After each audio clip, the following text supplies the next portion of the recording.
Ladies and gentlemen, welcome to the Bullpen.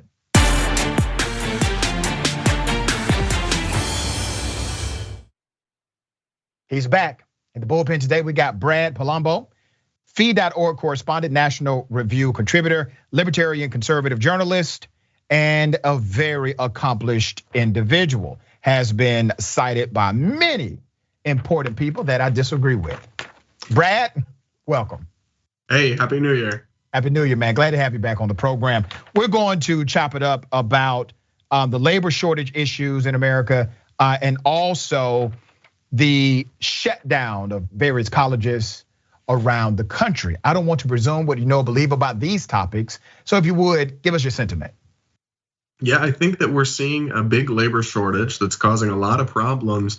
And we have to ask ourselves why that is. We've got our unemployment rate back down to 4% almost, which is good, but you have to think about the millions of people that have dropped out of the labor force. And for me, I got two big takeaways that you're probably gonna disagree with. But one is that this shows that the economy doesn't work like a light switch. We did these shutdowns and these lockdowns back a year ago, and we're still having problems from them. You can't just shut things off and turn them back on. So it shows me that was a really disruptive mistake. And number two, I think it shows that between teachers unions fighting to keep schools closed in many places and a growing welfare state, we have a lot of government policies that are keeping people out of the labor force that I think are very problematic.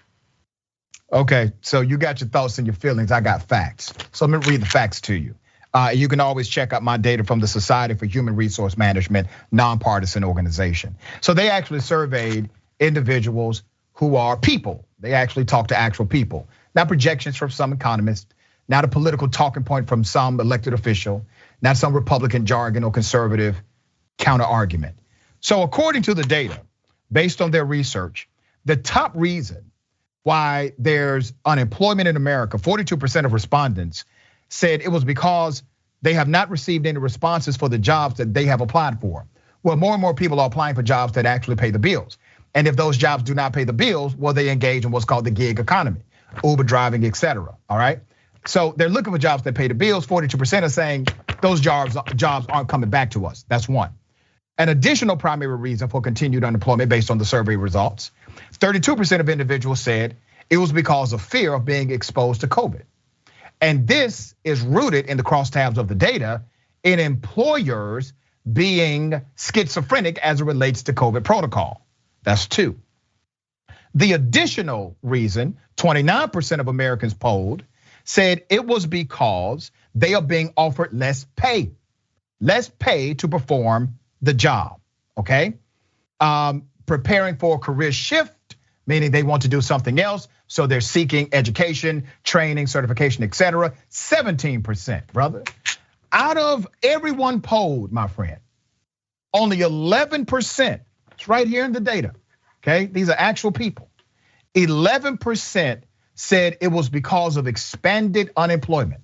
Now here's the problem with how you all contextualize this narrative. But are people gonna admit that? There's bias in polling. There you go. People not wanting to admit things that are socially undesirable.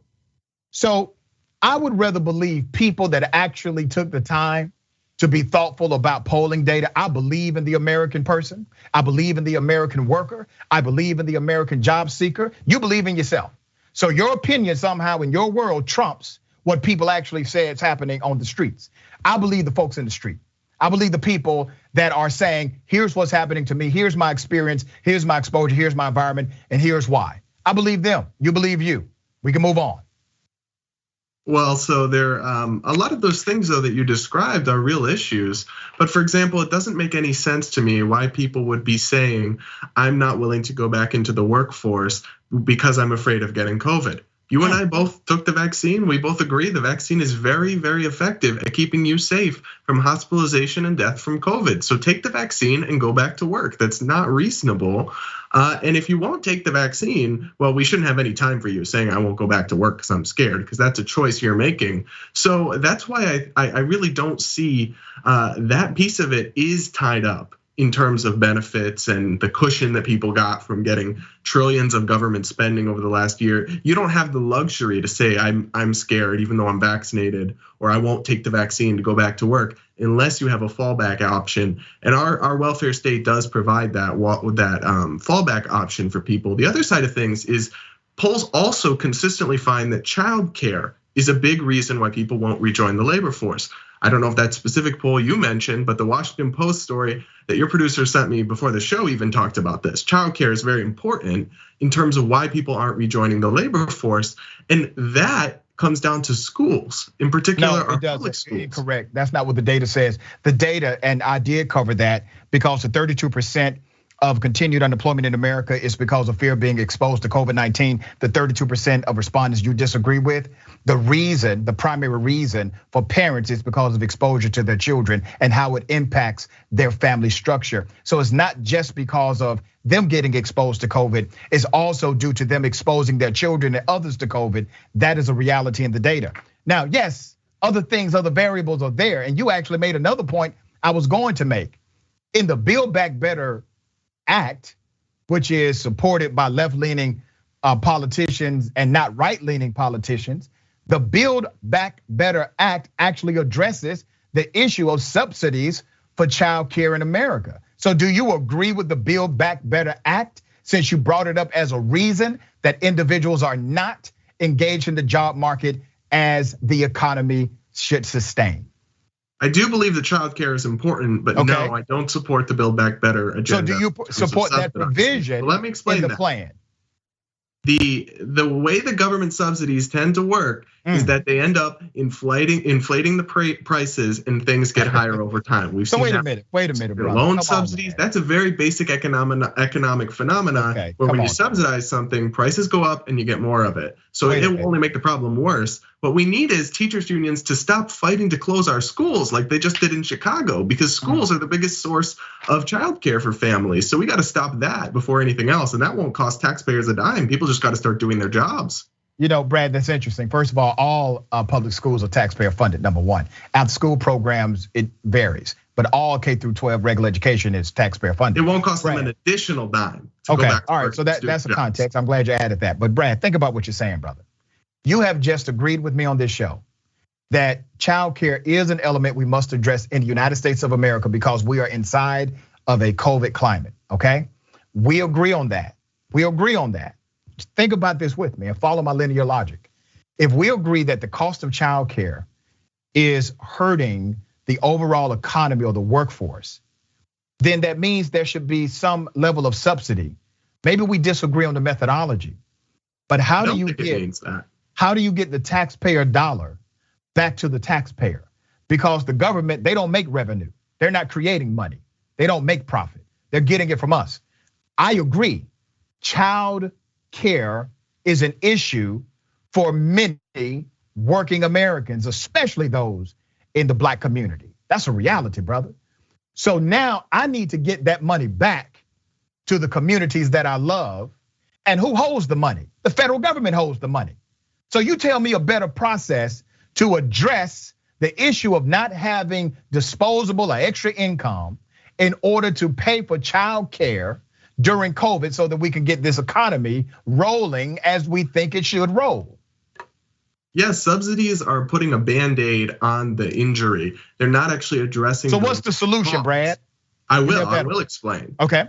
The biggest reason that childcare is so expensive in the United States is twofold, but one of those reasons is that it is so over-regulated. I mean, there are places in America where you must have a bachelor's degree to work as a childcare worker in a nursery or watching kids, and that's not true. That's not true. This is my arena. But come on, man, my second doctorate is in education, brother.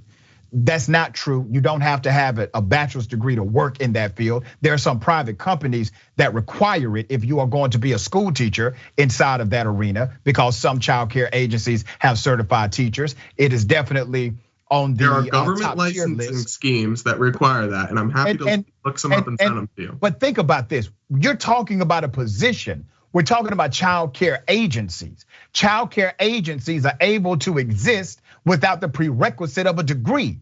You know that, I know that. So don't throw that into the equation, Brad, as if in order to function as a child care agency in America, you must have some kind of degree to do so. That's not a prerequisite. In some places, there are regulations and licensing requirements that make you there are jump through licensing hoops. requirements for every single child care agency approved by the state government. And it should be, because that means the protocols for child safety and child diet safety has been adhered to. But some of them are superfluous. Some of them go over the top and make it very expensive to provide child care. And that's you still didn't answer my question, Brad. How do I get the money back? We agree on the problem. How do I get the money back to the communities that need it? How? Stop taking it from them so much. Let them keep more of their paycheck. Cut their taxes, then they can afford child care. All right, so let's talk about that, because you bring up an interesting point. So you believe in lower taxation, correct? Absolutely. All right, good. I agree with you on that. So lower taxation means different things for different people. So let's say you have a disposable income per month of $22, right? Some people do, okay? Because they make such a low wage that all of their money goes to paying bills or necessities for living. And you're still going to tax that individual based on that system. That person deserves and requires a subsidy in the American workforce. Do you not agree? If they only have $20+ of disposable or additional income per month, they would require a subsidy to operate in your ideological world, right? Well, I believe in a hand up more than a handout. I think you could cut the sales tax that's eating away from their disposable income, cut the payroll tax that's eating away at their paycheck. That's a lot of what ifs, brother. You realize you're talking about 3 or 4 governmental entities that would have to come together to cut the sales tax. You have a state sales tax, you have city sales tax, and for some places, the county even levies a sales tax. Now you're talking about getting 4 or 5 groups of political entities to implement all of this at one time. I'm being practical, Brad.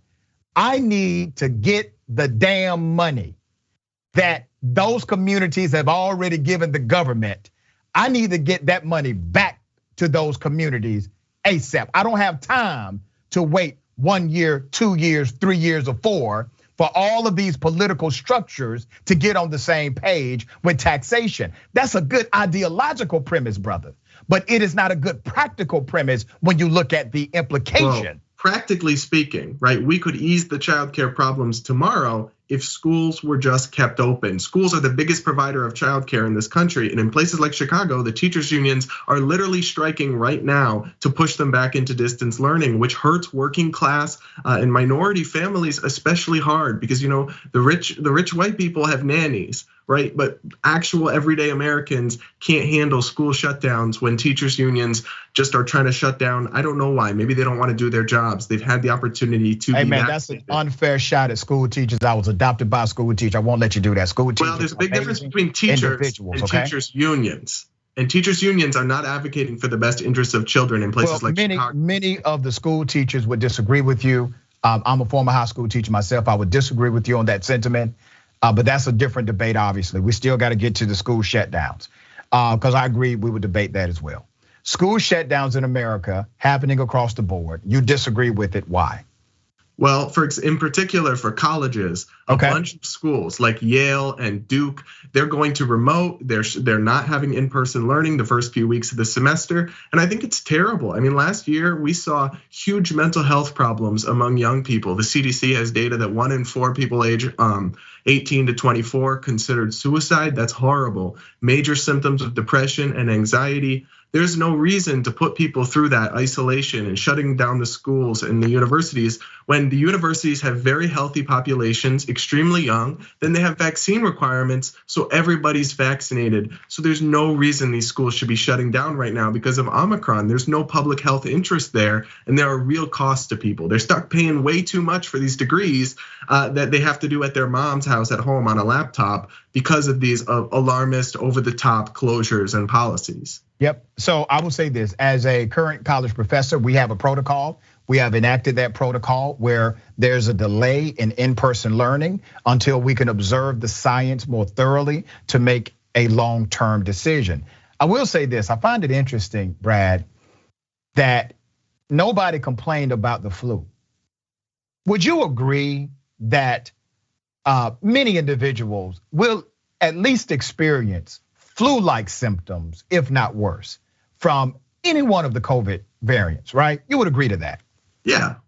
Okay, I'm glad you agreed to that. Are you aware that colleges across America routinely close down when their flu infection rate is above 10%? And I bring your attention to places like the University of Michigan. I bring your attention to 2018 when it happened, to other colleges where they had a spike that actually went up to 73% during 3 weeks of them testing. And all of these all of them have a protocol. All of these institutions, they have a policy in place that says, if the flu gets to this level, we are going to shut down, okay? And they have. They've been doing this since 1993, where they shut down college campuses when there's an infection that will not lead to death. It will lead to a quality of life issue. They will get sick, but it typically does not lead to death. These colleges shut down. They assess the data, they make a determination, and they shut down. Why is it that people like yourself had no issue with those colleges when they looked at data for their students and it was a flu issue for that season and they shut down classes either temporarily or for an entire semester? Nobody had a problem except when it comes to COVID. Why? Well, because I think that's a few isolated incidences compared to a national trend that's much bigger picture than that. And also I would say this, maybe they shouldn't be doing that for the flu. I'm happy to also say that, but with COVID, there's just legitimately no reason to be depriving these young people of their extracurriculars, of their social life, of their in-person academic resources, because we have hurt young people with our policies during this pandemic. Do you think that it hurts young people more when you have a policy that disregards the public health issue? This is not. They're all vaccinated. This is not. They're all vaccinated. But think about this. Individuals who are vaccinated are still getting sick. They can still catch COVID. Not only can they still. Weeks ago, vaccinated, very mild symptoms. All right, brother, that's fine. But based on the data, and once again, science is when you observe the field of study. Based on the field of study, people not only are still getting sick from COVID-19, they are still having long-term respiratory issues, and they are still likely to infect those around them. With the Omicron variant, it is highly infectious, more infectious than any other variant. And I don't see an issue with an institution saying we are going to do the responsible thing, observe the field of study before we put our students in danger when we can simply pause in-person learning for a couple of weeks for review. What's the problem with that, brother? The problem with that is you're looking at a one-dimensional approach. You're only thinking about COVID. You're not thinking about mental health. You're not thinking about social health. You're not thinking about academic opportunities and learning gaps. We have to learn to live with COVID. It is here, and unfortunately, it doesn't look like it's going away anytime soon. Brad, do you agree that it is, a mental issue, like mentally traumatizing for someone to engage in an ecosystem, a work environment ecosystem, where people can infect them with COVID? As a matter of fact, remember, I cited the data to you. 32% of respondents in the research led by Society for Human Resource Management, 32% of individuals surveyed said it is the COVID infection factor. That's not college students. Why we are not, wait a minute, you think college students are immune to that sentiment? Yeah, we're not immune, but I think college students have very minimal fear of COVID. They all want to be, almost all want to be in person. Where you got your data from on that? Ask any college student. Okay, you're pulling it out your ass like you did the other data. Brad, I appreciate you being on my show. Always a pleasure. Thank you. All right, thanks, Doug.